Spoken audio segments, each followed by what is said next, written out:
Okay, hi all. Welcome back to my kitchen. The potatoes have finished cooking. They got drained. They're cool. I'm going to store them. I forgot to mention, if you have an egg maker, and this makes hard-boiled eggs, what you want to do is, after the timer goes, is either naturally let them cool, or you can soak them in a little cold water for 10 minutes. We ran a quick errand. They've been soaking in the sink. I'm just going to pour off the water. And you want to kind of be careful when you store hard-boiled eggs, especially not to mix them up with your regular non-cooked eggs. And I've done that before, and believe me when I say it's not fun when you grab an egg thinking that it's hard-boiled and it actually is a raw egg. So what I'm going to do is I'm just going to put those eggs in the refrigerator for tonight. They're not peeled. They're still in their shell. Leave them alone in their shell until you're ready to use them the next day. And I'm using my beautiful new Tupperware. And I'm not sponsored by Tupperware. So I don't want you viewing this video thinking I'm sponsored by Tupperware. I'm not. I would love to be, but I'm not. And they just come in these wonderful vintage colors. Now, these are brand spanking new. These are not vintage containers, but I just wanted to show you guys how pretty this set is. And I touched a little bit on Tupperware the last time we talked a bit. And I have some of my grandmother's Tupperware. And they just don't make Tupperware like they did back in the 50s, 60s, and 70s, where they were built to last years and years and years and actually generations. And unfortunately, my grandmother's Tupperware is now getting so old that it's starting to lose its elasticity and its storage capabilities. So I went out and did a lot of research, and I found this vintage set that reminds me of some of the pieces she used to have that I no longer have. So that was my 2 seconds on Tupperware. Anyway, I'm going to put you guys down. I'm using the great big bowl to store my potatoes in. And you want to, like I said, you want to make sure that your potatoes are very dry. And what I usually do the next day is I will put them on a paper towel and just damp dry them. And the Tupperware lady did this. And it's sealed. I mean, that's phenomenal that Tupperware can do that. I'm always amazed by Tupperware.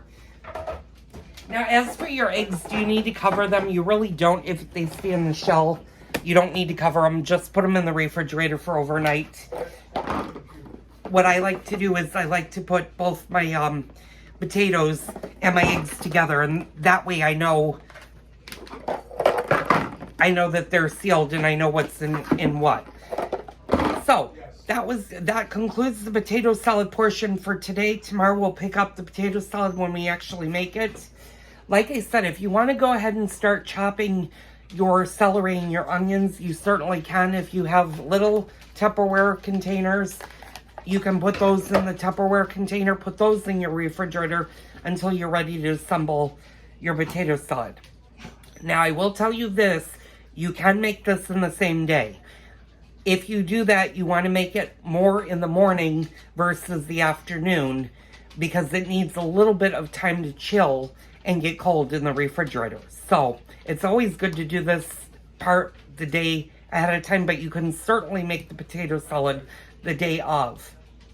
And serving good homemade potato salad, you have endless possibilities of what to serve it with. I'm actually going to grill some pork chops tomorrow if it doesn't rain. If it rains, we'll do them in the kitchen in the fry pan.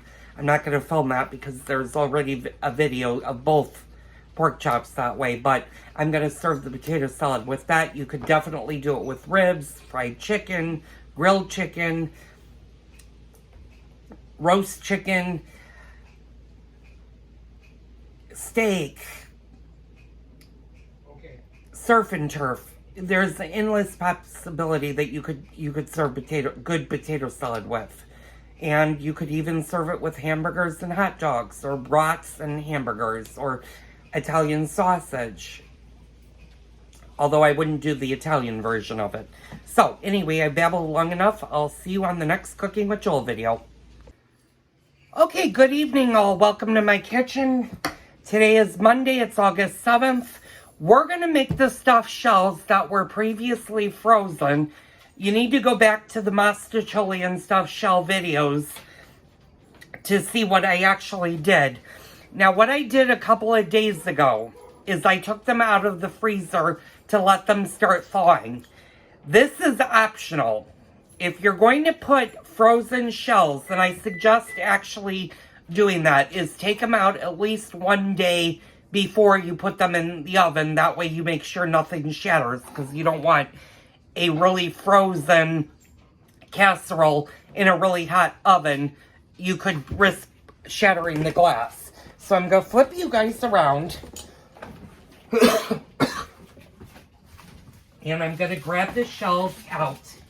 Now, I did have to do one thing the other day, and that's I had to replace the aluminum foil on top. Now, if you froze the shells, and again, you have to go back and watch the video. I'm actually going to put you guys down for a second. You're used to being down, and you're used to seeing me.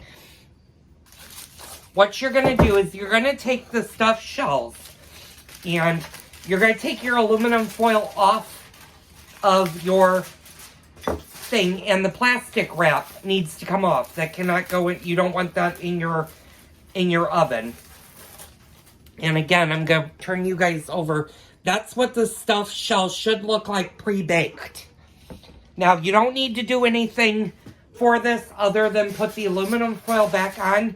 You're going to put this in a 350 degree oven, and you're going to bake it for 1 hour. Now, if it's still frozen in the center, you may need to adjust your time. You may need to go just a little bit longer, because this is not a fresh that we just made today thing. So in the middle of your oven, you're just going to slide it in, and you're just going to bake it. So that's dinner in a nutshell. I am going to make some French bread with this, and there's nothing better than homemade garlic bread. So I ran to my local store and I got French bread. We're going to turn that into garlic bread. I'm not sure if there is a video on that. If there's not, depending on who makes it. If my husband makes it, I'll try to film it for you guys. If I end up making it, of course, you'll get a video out of it. So I'll be back in 1 hour to show you the stuffed shells and what they look like. Okay, and I'm back. The shells are in the oven. They've only been in the oven for less than 10 minutes, but I figured we'd get going on the garlic bread. Now, you can do garlic bread several different ways. You can use, if you have garlic, you can chop fresh garlic, put that on the garlic bread.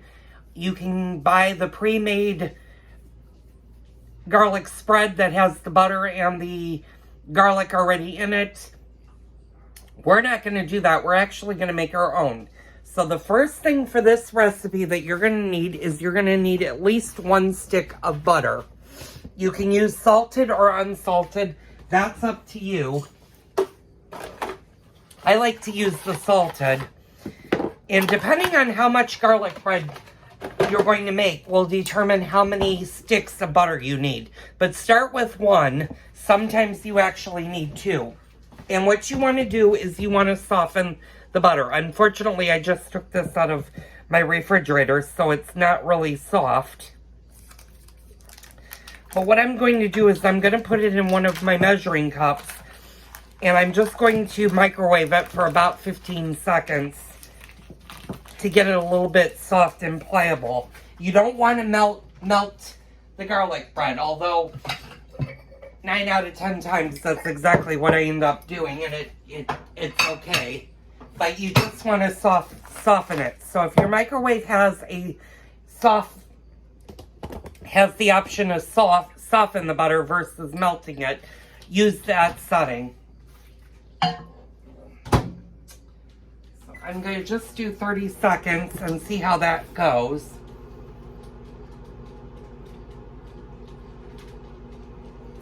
And you want to make sure you keep a little bit of an eye on it, just to make sure it's not melting. And that's actually 15 seconds is all you need for one stick of butter. This actually did soften nicely. So, to this, what you're going to do is you're going to add garlic. Now, I have pre-made garlic that I bought at my local supermarket, and you all have been watching my Italian videos, so you all know that I keep a big jar of chopped garlic in my refrigerator. And this is minced garlic that I got at my local Walmart, not Walmart, my local Costco. You can get chopped garlic at almost any grocery store.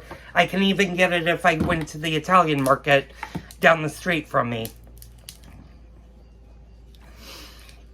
I was having a little problem. I'm going to move you guys down so you can see this. And forgive, there's a little bit of mail for my husband if you're seeing that. With a good tablespoon, get a tablespoon, and with your garlic, you're just going to add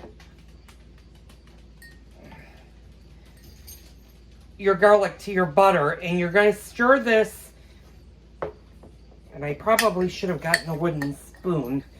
A wooden spoon would be much better than a metal spoon, but work with what you've got.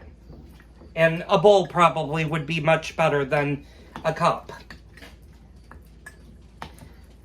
What you want to basically do is you just want to stir the butter and get all of the garlic incorporated.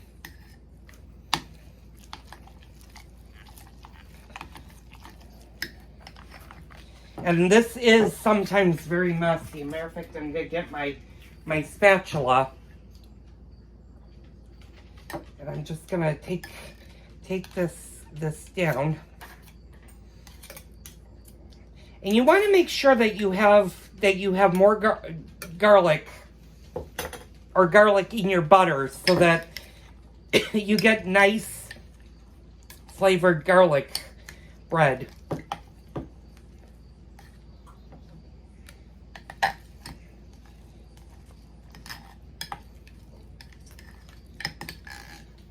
And I'm going to show you guys what it looks like. That's what it should look like.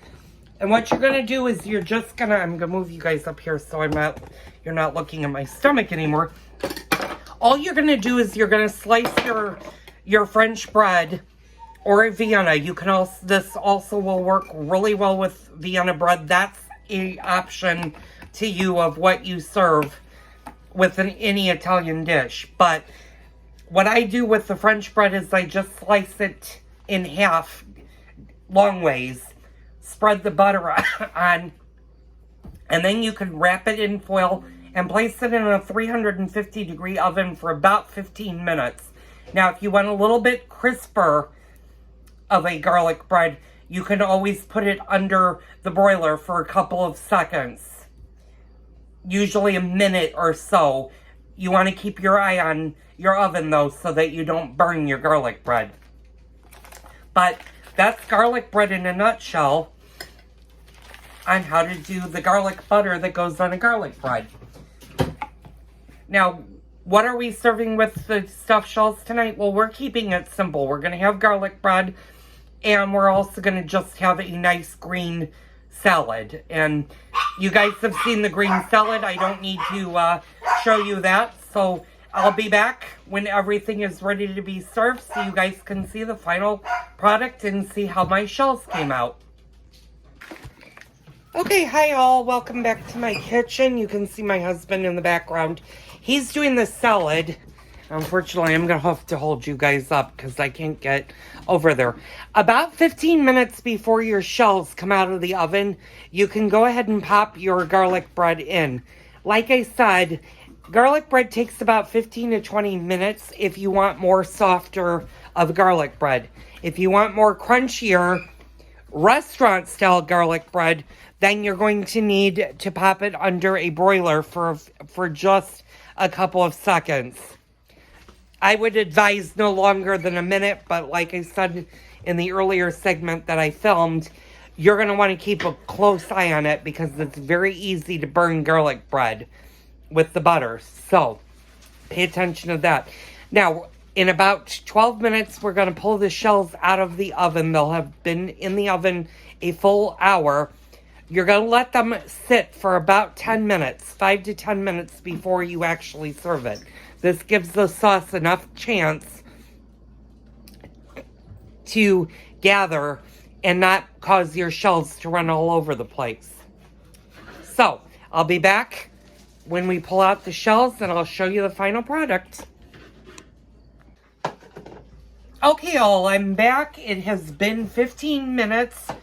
The shells are going to be pulled out of the oven in just a couple of seconds here. I'm waiting for the clock to actually dong, which means I'll have to stop the video. Although the last 2 times it didn't play music, so we're going to see if it doesn't play tonight. But the way things have been going in my favor, it'll actually start to play tonight. So I'm going to see if it won't play. Yeah, it is gonna play. I'm gonna stop the video. Okay, I am back. Sorry about that. It actually, this time it decided to play, so I'm not gonna grab that. I did pull out the garlic bread. It's been in the oven for about 15 minutes, and it probably needs to go a lot longer. So what I'm gonna do is I'm gonna throw it under the broiler for a couple of minutes. Like I said, if you want a more crispy garlic bread, put it under your broiler for a few minutes. But keep in mind, you need to watch it because it will burn. So I'm just going to put that in. I'm going to uncover the shells now. And they are piping hot. And they are steaming. I'm going to show you how the shells are right now. That's the finished shells. They just need to, you just want to let them rest for about 5 minutes before cutting in. Oh, and these need to go a lot longer. Shit, the bread's going to be done. Oh, pardon me, I did not mean to swear on camera. I forgot I was recording. Apologies to anybody that's offended. I apologize for that. The center of this is still cold. So what I'm going to do is when the garlic bread gets done, I'm going to throw it back into the oven for another half an hour. But I'm going to increase my oven temperature to 425. And that sometimes does happen, especially if your shells are not fully thawed. Yeah, if you can stick your finger all the way in the middle and not burn it, I can actually tell it's cold.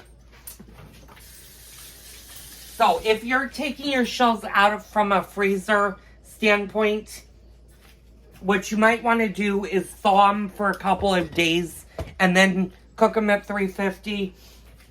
You might also need to increase the temperature. And I'm going to bring my garlic bread up one notch. It's a little bit closer. So what I'm going to do is I'm going to recover the casserole. As soon as the garlic bread is done, I'm going to rewrap the garlic bread in foil to keep it warm. And you can put it in a warming oven if your oven has a warming drawer, or if you have a toaster oven and you can fit that in. Just keep it on low just to keep it nice and warm.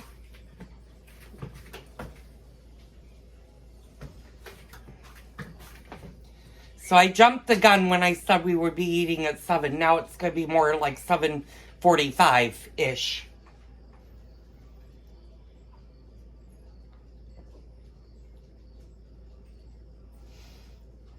And we're just waiting for the garlic bread to come out. And that's not like me. I usually don't swear on camera, and I apologize for that. I was not expecting the shells that have been in the oven for over an hour to have been that cold. So I'm like going, okay, that's how it works. Okay, and my garlic bread is just now starting to brown a little bit on the edges. Like I said, you want to make sure you keep an eye on it because it can burn really quickly. And you don't want the garlic bread to get too overdone. And that's perfect for the garlic bread. So what I'm going to do is I'm going to cancel that. I'm going to turn my oven back on. And I'm going to kick it up to 425. I'm going to put the shells in for 25 minutes and see where they stand. I'm also thinking I'm going to uncover the shells. And that might have been the big difference.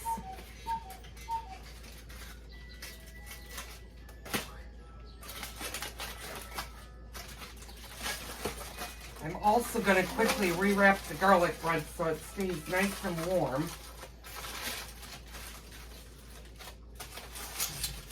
Put that down.